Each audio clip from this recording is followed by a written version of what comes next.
everyone. My name is Sally, and my teammate Lizzie and I are from Team 253. Welcome to our demonstration of the front end for the Section Insights application. Informative, efficient, and just a touch of fun. Okay, here is our main page. We have three main parts: list datasets, section insights, and also the add datasets. Let's start by smoothly adding a new section dataset. I will quickly enter a clear and conscious dataset ID right here, like my section. And then for the kind, since this page is only for the section, so we make the rooms, we disable the rooms selection, so we select the sections. And now I will choose a zip file from my computer, this one, and the finger crossed it's the right one. Okay, after clicking the add datasets button, send it to Grizzly to our server, and we can see there's a successful error message here. And please observe the network request displays on the right. Excellent. Our server has responded positively, and we received immediately and helpful feedback indicating the dataset was added successfully.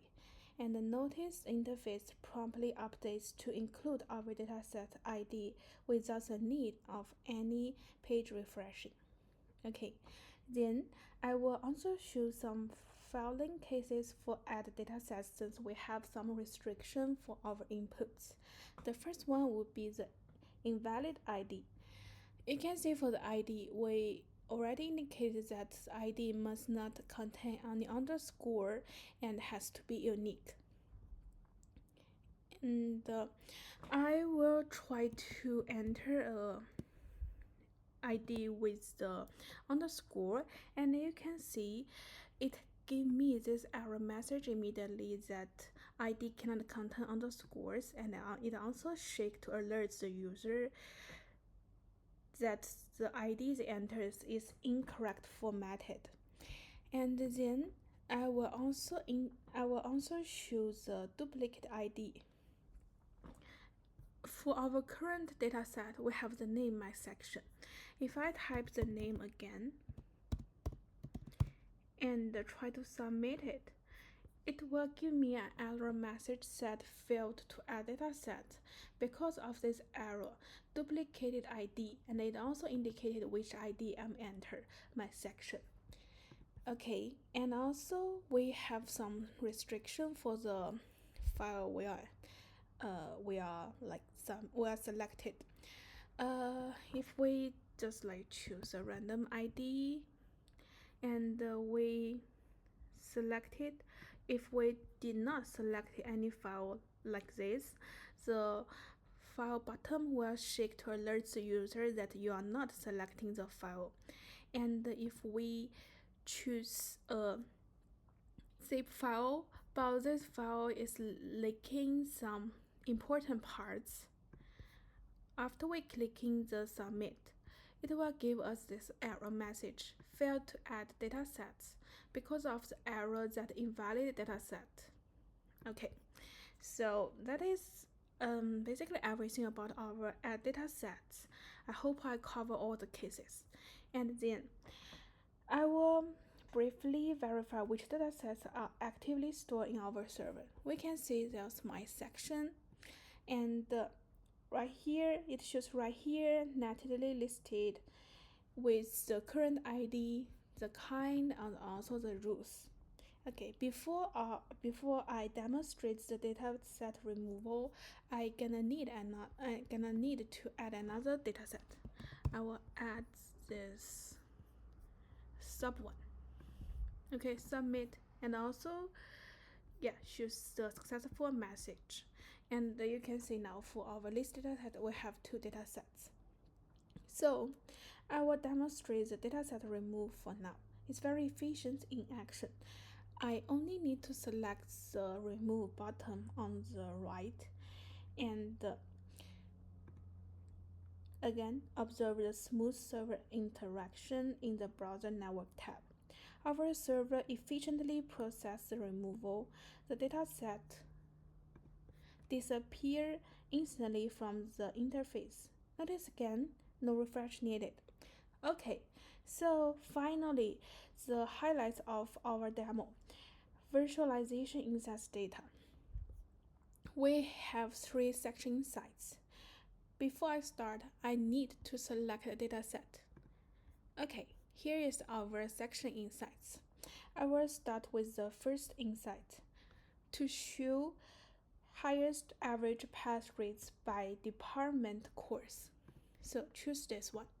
And after selecting a department code, we're gonna choose capsicums as well. It's our major. So after selecting a department code, a clear and informative bar chart illustrating passing students, which indicated by our X exercise across different courses, also indicated by our Y axis in that department. And users can simple click on each bar to see more details. For example, for course Capsci 259, the overall passing average number is 173. You can check any bar to see this detail. Okay, so I will go to the next one. Our second insight is the highest professor by passing number. For this one, we need to select a department number. Again, we can choose Capsci, and then we need to choose a course number. We can try 310, which is our course. Okay, after selecting the department code and also course number, a clear and informative bar chart illustrating the passing student number indicated by our X exercise across different professors in that course, which indicated on the Y exercise. And we can click on each bar to see more details. For example, for here, for the Professor Elisa, we can see the overall passing average number is 143, which is great. And and also for our last insight, which is average of a course over years. After selecting the department code and a course number, we can also try our course. A dynamic line graph depicting trends in class average over years gonna be shown. We can see those years are indicated by our exercise, and the average score are shown on our Y exercise. And we can click on each point to see more details. For example, in 2009, the overall average is 79.39, which is a good grade. Okay,